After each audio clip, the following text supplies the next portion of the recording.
Jeneza la marehemu Eria Kategaya aliyekuwa naibu wa waziri mkuu wa kwanza iliondoka Nairobi asubuhi saa 1:30 ikisindikizwa na jamaa zake wa karibu.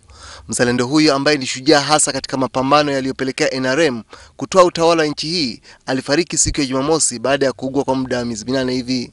Mgombea urais nchini Kenya Uhuru Kenyatta alipata wasaa kutoa rambirambi zake kwa jamaa wa marehemu akimtaja kuwa mtekelezaji mkuu wa mchakato wa kujenga Jumuiya ya Afrika Mashariki. It's a great loss for Uganda and also for the region, and he was a good friend of ours, and all we can do at this moment in time is to console the family, the people of Uganda, and to tell them that we stand with them in this hour of grief. Naye Spika wa Bunge la Afrika Mashariki Abdulrahman Kinana amemtaja marehemu kuwa mhimili muhimu katika Jumuiya ya Afrika Mashariki.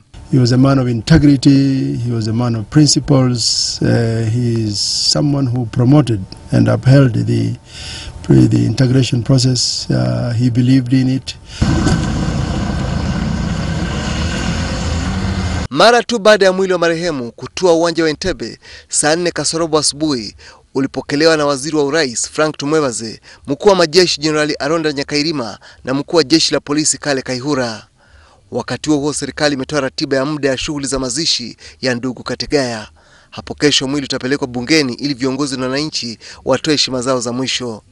Siku ya Jumatano ibada ya wafu itafanyika katika kanisa la watakatifu wote All Saints Cathedral kule Nakasero.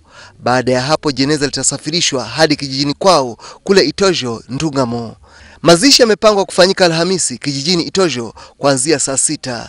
Makiwa tunayo, lakini Mungu aiweke roho ya marehemu mahala pema peponi. Lubega Emmanuel, taarifa ya habari.